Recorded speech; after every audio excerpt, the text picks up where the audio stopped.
Today's podcast is brought to you by Kentucky Farm Bureau Insurance. Accidents happen. Without the right coverage from the right insurance company, damage to your automobile can be a real financial hit. That's why Kentuckians appreciate the competitive rates and personal service they get from Kentucky Farm Bureau Insurance. When the unexpected happens, count on us to help you get back on the road. To request a free quote, find your local KFB insurance agent at mykfbagent.com. Kentucky Farm Bureau, big on commitment. Tim's in the house. Hello, Tim. Hey, how's it going? Welcome, Timmy. How are you? How have you been? What have you been up to? You know, I've been really good. Busy. Busy? That sigh really doesn't make it sound like you're very good. Well, you know, it's working on a deadline as usual. Trying to get some really good information in. Talking about crops, talking about weather. Yeah. Talking about, you know, harvest. What's harvest time for Tim like? What do you do similar things probably every year, but you got different angles and different problems and all kind of. And you know I'm going to give you a sneak preview here. Okay. All right. In the latest crop report, now we did a crop update a month or two ago, but this year, did you know that we had the wettest up to June, we call it spring, on record, and the driest August. Oh, wow. And so what we feared with that wet spring, that we were, it was going to affect crops, and it did. It affected planting and a lot of things. But, man, we were on track to have one heck of a corn crop. And then the faucet turned off, and we got almost no precipitation during August. Yeah. And it affected a lot of crops. Although, you know, I've heard it's all over the place. Yeah. It's certainly all over the place. So probably not as bad as it could have been. Yeah. But certainly not as good as it was on track to be. Yeah. Till we hit the drought. And now, as we're speaking today, we're back into the rainy time. Yeah. Yep, it's tough. Fall is the completion of a growing season, so there's kind of this positivity in the sense of like, we did it, we made it. But then, when the harvest is not what you thought it would be, or the prices are obviously not where you want them, it's a little bit tough. So we're going to lighten the mood, Tim. You ready? Sure. I have a fun question for everybody. What's that? Okay, it's Halloween month, and I want to know what's your favorite costume you ever wore, or I'll give a caveat in case people don't remember or want to talk about weird things they wore when they were children. What is your favorite thing that one of your kids was dressed up as for Halloween one year? My kids have dressed up from Disney characters to superheroes to my granddaughter has been a princess most of the time when she goes because she is a princess. Because she is my little princess, right. Alice. She is a princess. So they've done a lot of things. Back in my day, you get a mask at the Ben Franklin store, and that was your costume. Yeah. I don't think masks are a big deal now. It's more the whole costume, you know, something like that. But. Yeah. So my story is kind of an embarrassing adolescent moment. It's totally appropriate. It's fine. So there's a year, I think, for every kid where it's not cool to wear a costume. Oh, for sure. Especially for boys, I think. It's just very lame, right?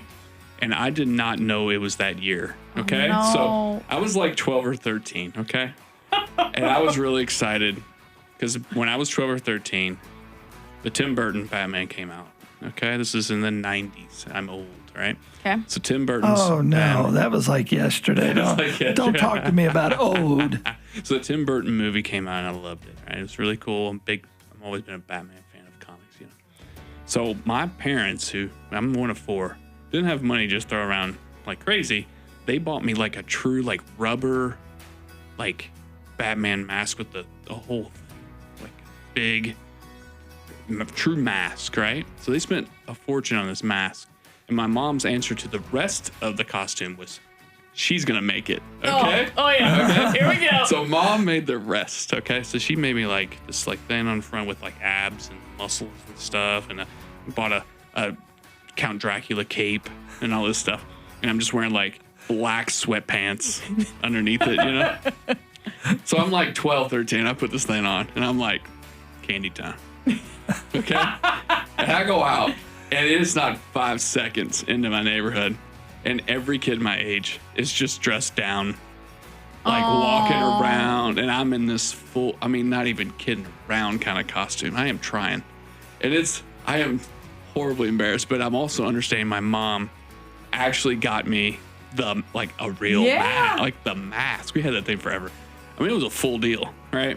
Tell me their photos. There probably is somewhere. My mom saves everything. I'm sure there's the mask might still exist in my house. Maybe the fake abs. Carter's wearing it to a Halloween party he's this gonna year. wear it. Wait, a lot of times we like to do a Halloween themed I know. magazine. I might need to pull that picture up. Batman on the cover. Matt as Batman. It was a nice costume. Matt on the cover. The amount of motherly love. She tried so hard to make a nice costume for me. She even spent some money. And I was embarrassed 5 seconds into trick-or-treating because I'm talking not a single kid my age was in a costume. They're just kind of walking around being so cool. sad. I thought you had to be in a costume to go trick-or-treating. Oh, no. I mean, I told my son tried to go out last year, and he's almost 6 foot tall. I'm like, you're just scary now if you walk around in a mask. People start to judge you. Like, what are your intentions of this being on the street? Like, have all the candy, get away from me. You know, are you gonna take one of these children?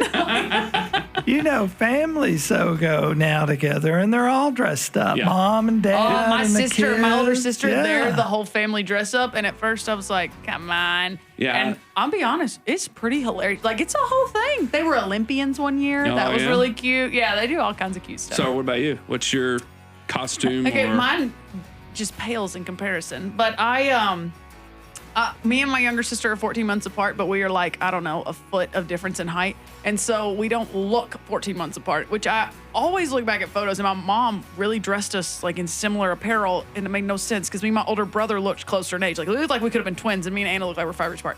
And so my mom dressed us both up, and we made all of our costumes. We never bought costumes because there were 5 of us. And so she made us little Dalmatian puppies, and we like got our little nose makeup on and had little spots, and she put little spots on our shirts, and I just thought it was the freaking greatest thing ever. And everyone they were like, no way, did you make this? And my mom was so beaming. proud of herself. And then I was like, and I hated matching Anna, like matching swimsuits, t-shirts, jumpers on school picture day. I hated it. But for some reason that day, I was like, this is awesome. We're like a little pair of puppies. Well, there's 101 of you. I know. There was only 2. And we were the only 2 there. Yeah, and so, so for some reason that one always sticks out. I'm like, because I was like a witch or a princess or all that stuff like a quadrillion times. I was going to say, weren't you ever a princess? I was like once or twice. Yeah. I know everybody's shocked that was not my go-to. I was a Ninja Turtle once. I was all kinds of things. But yeah, the Batman, that's a burned in memory in my brain. So well, yeah. I'm really excited for you guys to see the next cover photo. So next Halloween, next October's KFB issue, it will be the Batman. The Batman.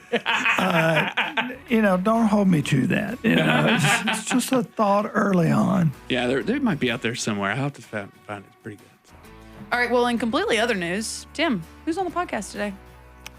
We are having Taylor Thompson, I know him. the smartest guy I know. Mm-hmm. No offense, Matt.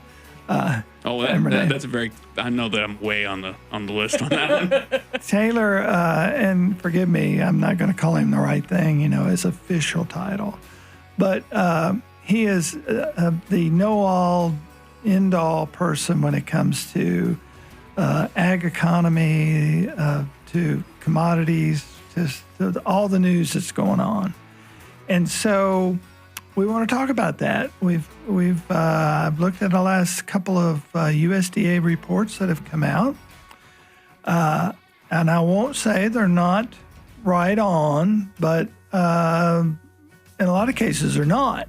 I talked to a fellow and I told him I would never use his name, and I will not. He had a corn crop that was skirting the 300 bushel mark.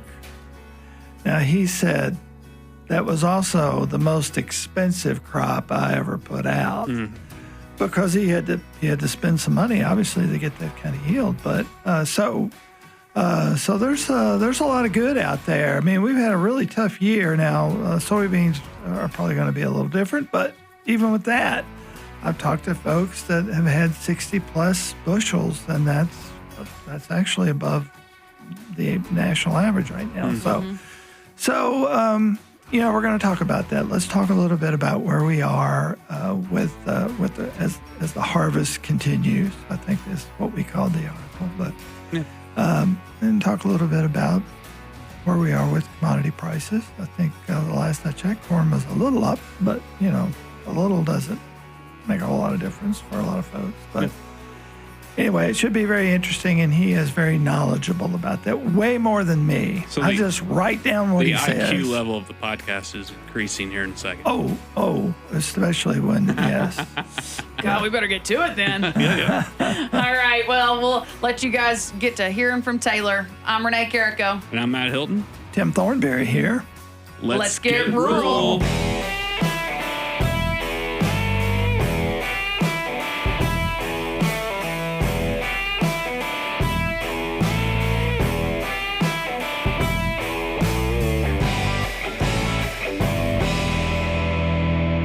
Taylor Thompson here in the studio today. Tim, how are you, sir? I'm well, thank you. I think I just introduced you as the smartest guy I know, and I mean that. That's awful kind. I don't know how many people do you know? I know a lot of people, and I know a lot of smart people. So they're probably all saying, you told me the same thing last week.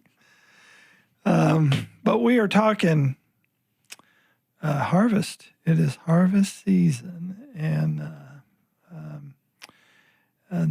I've sort of been all over the place, talking to people all over the place, and there's, as we expected, seems like there's a mixed bag when it comes to the yields this year, especially when we look at USDA numbers.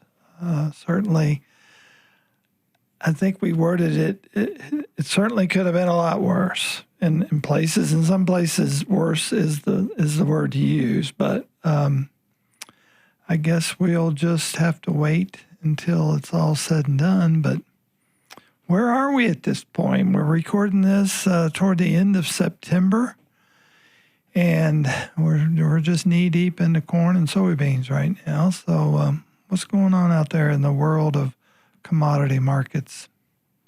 Yeah, here in Kentucky,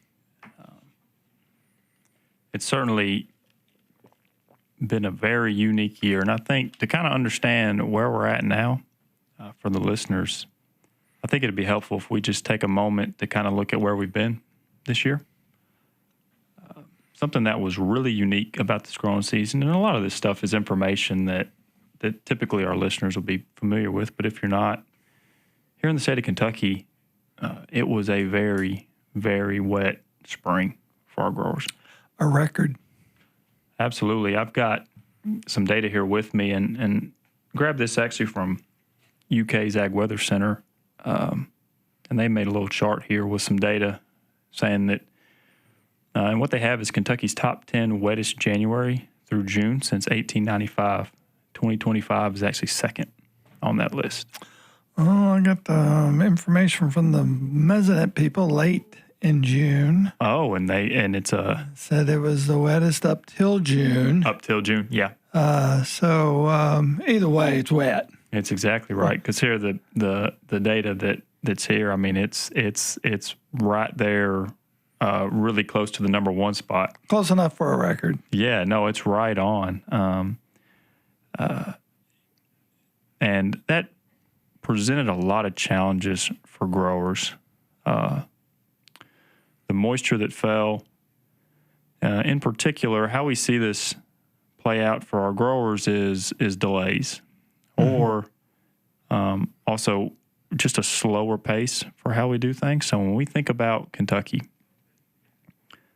there, in particular this year, last year we saw this in a lot of areas, and I think this is a new trend that's playing in. I say new trend, but what I really mean is there's a real eagerness for growers. That when the opportunity presents itself, there's a real willingness out there by a lot of folks to get in the fields early, to get started early with a lot of crops, corn and our full season soybeans here in Kentucky. And just with the amount of moisture we had, that didn't allow for folks to get into the field as early as they probably would have liked. And so when we think about, for instance, corn plantings, we were delayed compared to the 5-year average. For our soybeans, especially kind of the back end of our planting season, we saw a slower pace than our 5-year average.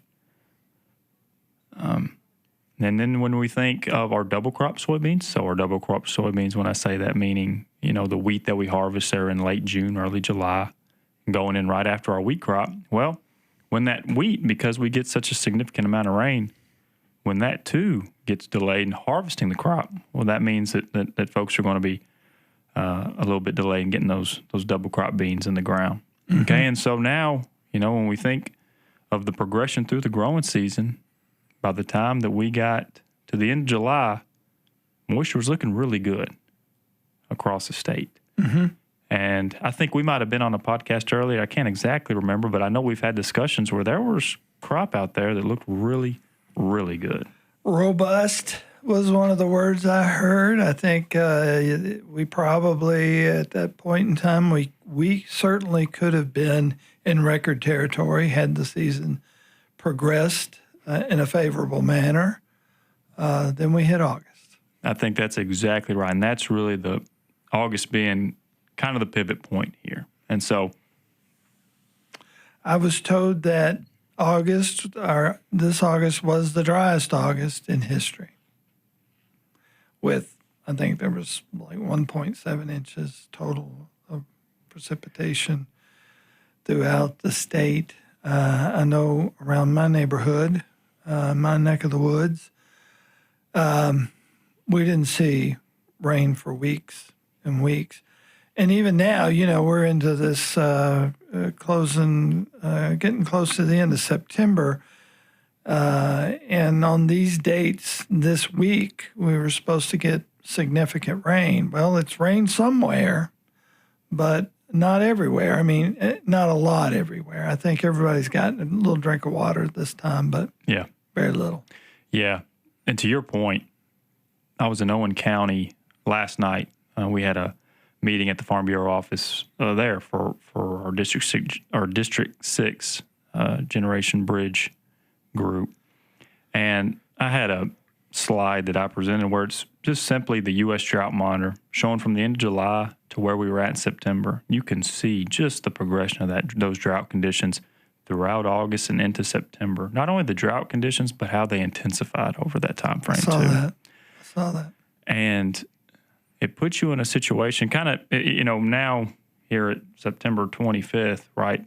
When you deal with that intensifying drought, what we've seen from the USDA in terms of the data, anecdotally, there's been folks, we've been really dry, crops have suffered, okay? But we've actually got data from the USDA now that's really aligning with a lot of those reports coming from our producers across the state, really. And granted, we talk about this often here in the state of Kentucky. We've got a diverse landscape, and how central Kentucky operates, how western Kentucky operates, how west Kentucky, east Kentucky, right? There's a lot of diversity in what we do.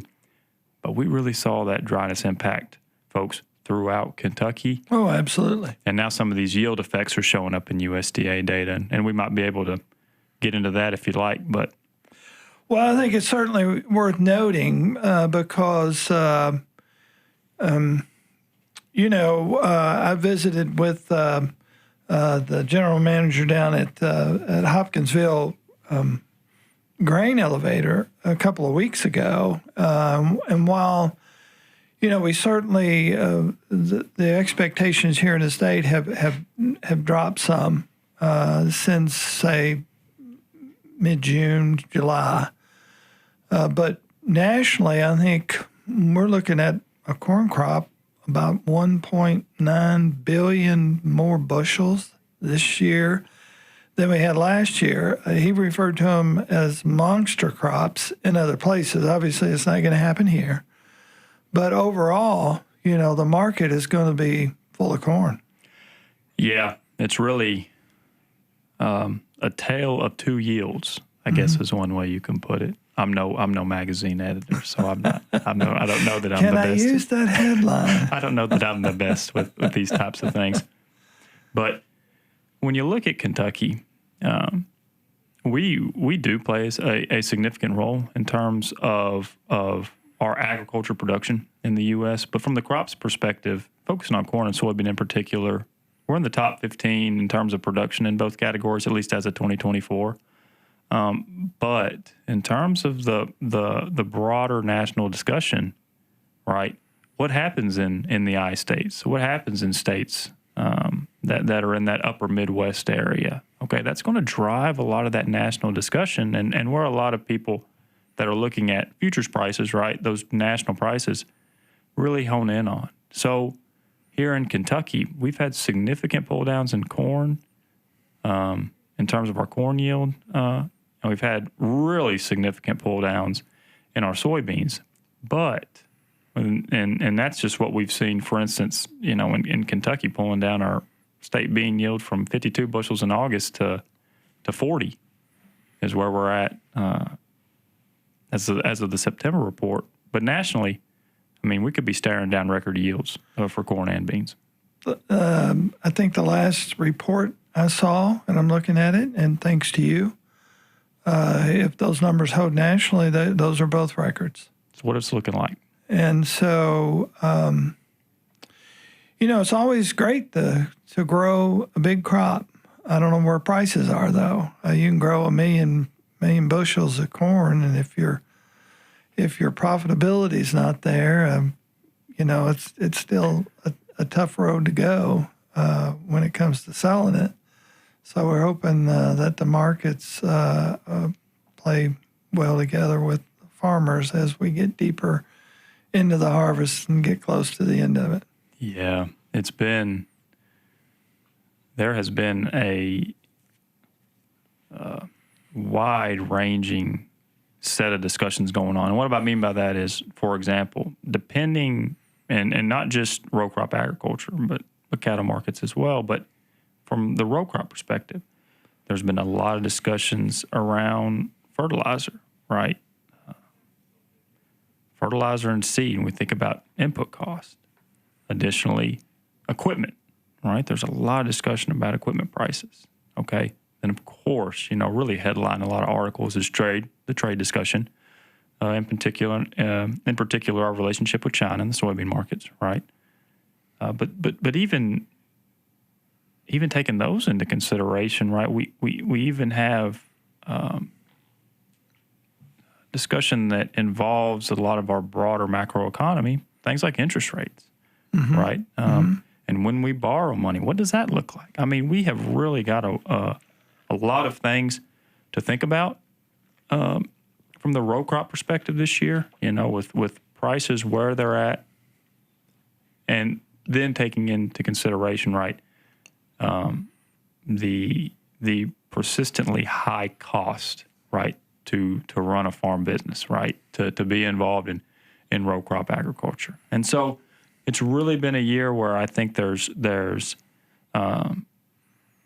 I think each and every year there's focus around these topics, but seems like a real hyper focus this year in the discussion from a number of groups, right, trying to work through when we finish up harvest, okay, what's it going to look like as we start moving into 2026 plantings, right? In particular for corn and soybeans, but for our folks that are growing wheat or growing canola, right? We don't want to leave out any of these other crops, right? But with these upcoming plantings and those types of things, what exactly do the finances look like? Do the farm finances look like in particular?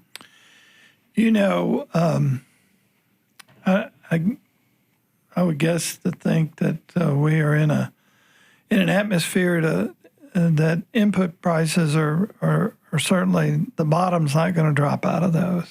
It is just incredibly expensive to raise a big crop of grain or soybeans, corn, whatever the case may be. And so, that I'm no grain grower, but that to me would be the thing. We gotta look at this. How do we get to a point where it's profitable to plant a crop with the cost of inputs now? Sure. And I know so much of what our farm families do is based on tradition. A couple of years ago, I won't say who it was, but talked to a producer who corn was under 4. And he said, I'm going to plant, this was early in the season, I'm going to plant a corn crop that I'm pretty sure I won't make the first penny on. He said, but I'm going to plant it anyway because that's what we do. Now, to some people that may sound, why would you do that? Well, number one, those people that are asking that question, you're going to depend on that farmer somewhere. Yeah. That grows that crop, whether they're feeding animals or it goes to food or it goes to the local economy or it's in the trade channels. Somewhere you're going to benefit from that. Yeah. And I don't think the question is why would he do that, is how can we help them to do that, because everybody depends on it. But that is the will of the American farmer. It's what we do.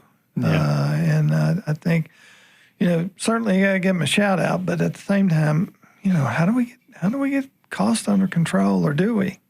Yeah, I think you bring up a tremendous point. And this is really where the ag sector is very complex. It's very complex because you have an underlying philosophy, and that's what you just kind of pointed to, right? An underlying philosophy, really in American society, right? The American farmer is core to the American image in many, many ways. It's deeply rooted. We think about things that are core to what we do here at Kentucky Farm Bureau, right? Things like private property rights, these types of things where we love to see folks really pursue that entrepreneurial spirit, okay? Using the land that they have, passing that down, having a family, right? Encouraging family to utilize the land that they have, to cherish it, right? And to pursue owning a business, right? Running that business, right? You bring up, not to interrupt you, bring up an interesting point. I don't think some people understand that running a farm is running a business. It's no different. You've got a certain amount of money you're spending on whatever your goods are, and a certain amount of money you're going to get for those goods. Yeah. And if what you're getting doesn't exceed what you're spending, then that's an issue for any business. And so I think a lot of people outside of the ag industry don't realize how business-like it really is. Yeah, it very much is a business. And so you take, for example, the underlying the American way, right? Kind of as we think about an American farmer is very much in line with kind of the American way. But now you take into consideration the business and the importance of the business, right? That's where we start getting into the discussion of things like farm aid, right? And the arguments for farm aid, a lot of it is it's a national security issue, right? Something that we have to eat. We have to be able to feed ourselves. We have to find food security is a term that you'll hear, thrown out these days. But it's wrestling with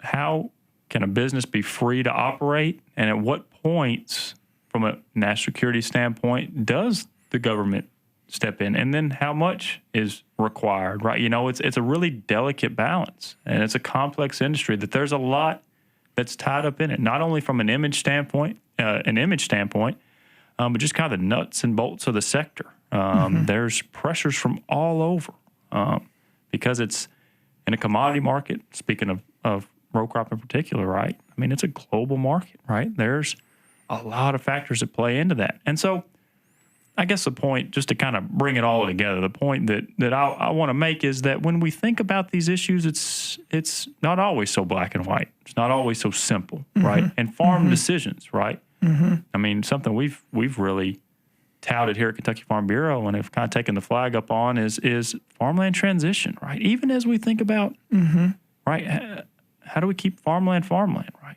But what exactly does that mean? It's how can we help families keep what matters most to them in the family and pass that on and do it effectively, right? It's not something that's always, like I referenced earlier, black and white, not always so easy. And when, and obviously, the folks that are listening to this can't see all the papers that are scattered out on the desk here that have come from the latest USDA numbers. Especially when you get young people that they look at that and they see numbers and they're thinking, how do I play into this, or do I even want to? We certainly, I think, our job is to help those. That they could be, and they may be first-generation farmers. You know, I've run into a lot of folks that did not grow up on a farm, or at least they did not grow up on a family farm, and then come into the industry and do extremely well. Now, it's certainly not been easy, but it was something that for some reason they had in them that this is what they wanted to do, and they've worked really hard to do that. You know, I don't know that we can tout enough how important that next generation is. And when they see the color codes and the numbers that are on these pages that we're looking at, certainly I think that's a factor that goes into their decision-making process. Yeah. But it certainly, in my opinion, shouldn't be the only factor. And the more help and the more advocacy that we can do on our end to get lawmakers and the people that make the rules to understand how important that generation is coming into this, the better off we all will be. I think, you know, that's a broad statement, but I think it's very true. Yeah, and that's something that we focus a lot on here at Kentucky Farm Bureau, right? It's advocacy, and there's a lot of work that's done through the Federation side here and programming, and a lot of what we do focused on not only advocating for what the industry is today, but what it might look like in 5, 10, 15 years, right? And the kind of that continuation. And yeah, it's something that's important and that a lot of folks are focused on and actively thinking about, right? Ways that not only how you can preserve that which you have, but you can grow, right? And kind of create something that's better for the next generation. Taylor, I want to wrap this up a little bit, but I think first off, let's conclude by none of us have a crystal ball, so we're not sure what our numbers are going to look like when the dust settles, so to speak. I've seen, as you have, I've seen really good numbers. I've seen not so really good numbers. But I think one thing that I've heard is that, so a lot of people are thinking, in many cases, considering all the difficulties that they've had, this could have been a lot worse than it is. And you know, I know there are people out there that say this, that can probably say this is the worst I've ever seen it.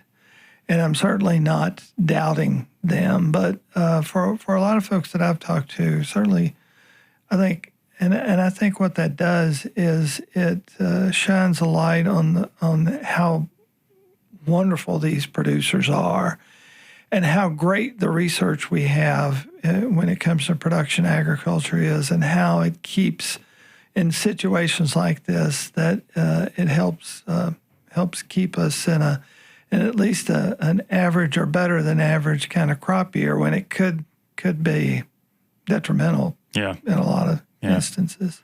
Yeah, something to keep an eye on, I would say, from a farm financial standpoint, is this year in particular, there's going to be compounding effects for some folks. So it's not necessarily having one bad year, okay, or having one year go against you, but as those years stack up, okay? And so that's where we really want to focus. And that's going to be different, operation by operation. That's going to be different given the sizes of the operation, given the leverage. You know, there's a number of factors that go into this, okay?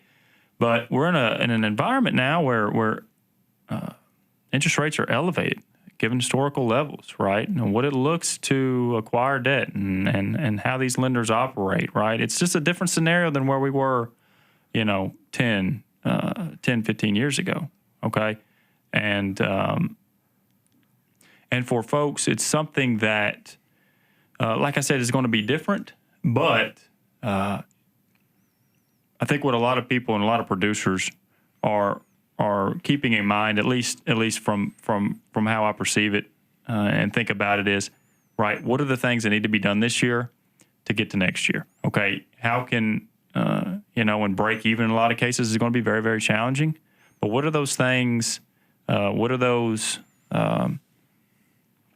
prices that we need to find, that we need to reach, right, to kind of make things pencil out enough to get to the next year? And that's going to be what a lot of people are focusing on. And there's going to be, it's looking like right now, the way things are shaping up, there's going to be farms that aren't going to reach that. And so that's what we're going to be keeping our eye on is how do these compound effects in the financials, right, are they really amplified through this year? Are there some farms that just kind of have to throw in the towel because things have just deteriorated to the point where, some extreme options like farm liquidations, so on and so forth, selling out is the option that makes the most sense. And so it's a dynamic situation. I mean, you're going to have those operations that just like each and every year, you're going to have the operations that are going to push through, that are going to make it work, that are probably even doing well.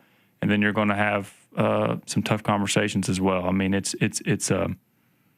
the farming industry, while is portrayed as one that's almost, and I think I've talked about this too, it's almost mystical, right? It's kind of in the lore of the American way, right? It's kind of this magical.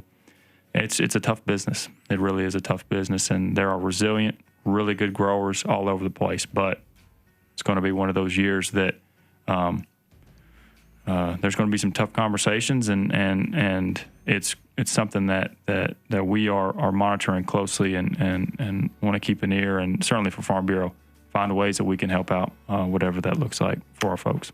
Absolutely. I have a suggestion. It is football season, folks, out there, and you're constantly hearing about all these wonderful, great athletes and these huge money contracts that they get. I mean, this money is just unreal. We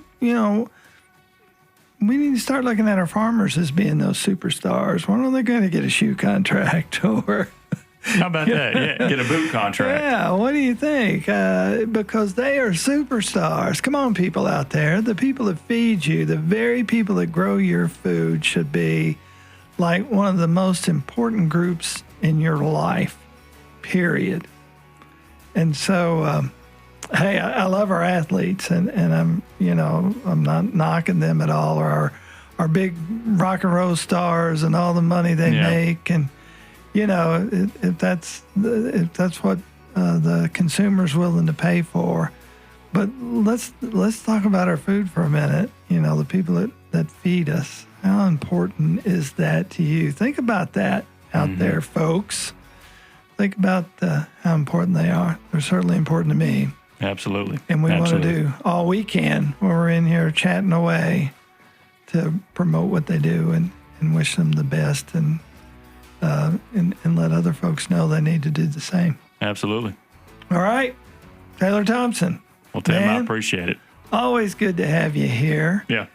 This is, we talk a whole lot about agriculture. We started with Taylor back several months ago. We wanted to talk about the Ag Economy 101. And this podcast is really an extension of that. We don't always print them in the magazine, but we always talk about them. And Taylor's always glad to have you in here to talk numbers for us and talk about where we are. Yeah, well, I appreciate you having me. All right, absolutely.